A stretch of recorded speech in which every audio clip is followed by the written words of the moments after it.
নমস্কার বন্ধুরা, মালতীর হ্যাংলাসে তোমাদের সবাইকে স্বাগতম। আজকে আবার একটা দারুণ রেসিপি নিয়ে এসেছি বন্ধুরা।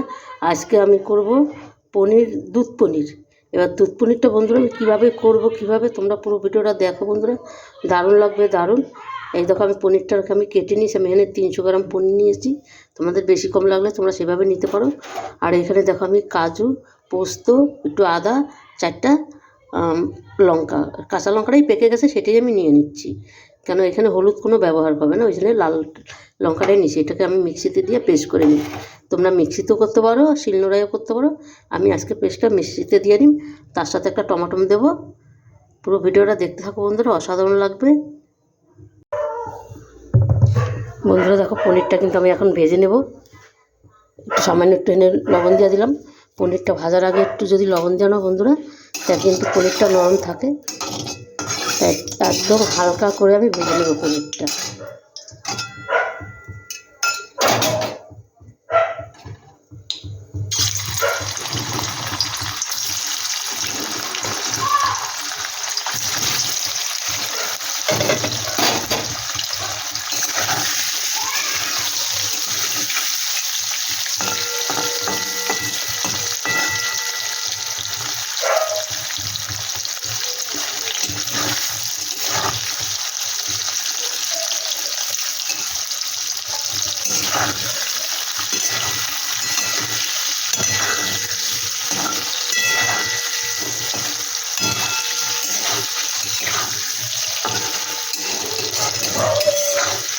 দেখো পনিরটা কিন্তু আমার ভাজা হয়ে গেছে, বেশি ভাজা যাবে না, তাহলে পনিরটা শক্ত হয়ে যাবে। তাই আমি এবার তুলে গরম জলে আমি দিয়ে দেবো।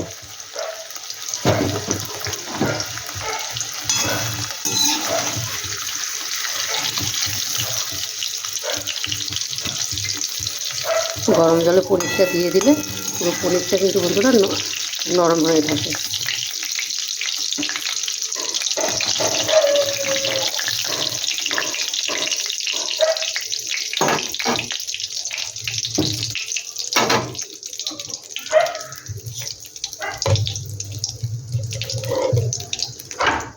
বন্ধুরা এখানে আমি একটু ঘি দিয়ে দিলাম, 1 চামচের মতো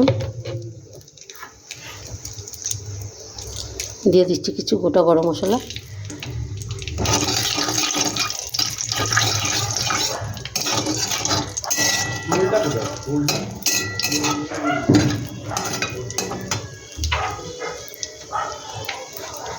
আর যেই মশলাটা আমি পেস্ট করে রেখেছি সেই মশলাটা দিয়ে দিলাম।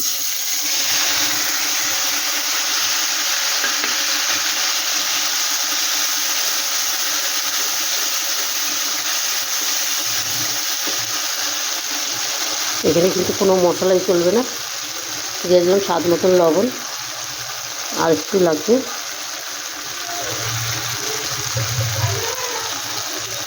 দিয়ে দিলাম কাশ্মীরি লঙ্কার গুঁড়ো।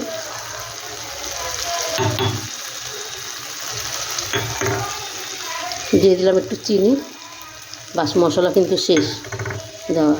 এবার ভালো করে এটাকে আমি কষিয়ে নেব।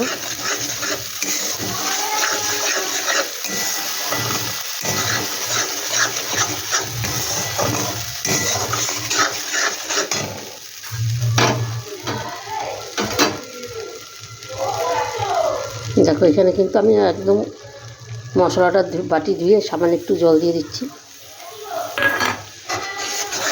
এটা একটু ভালো করে আমি কষিয়ে নিচ্ছি এবার।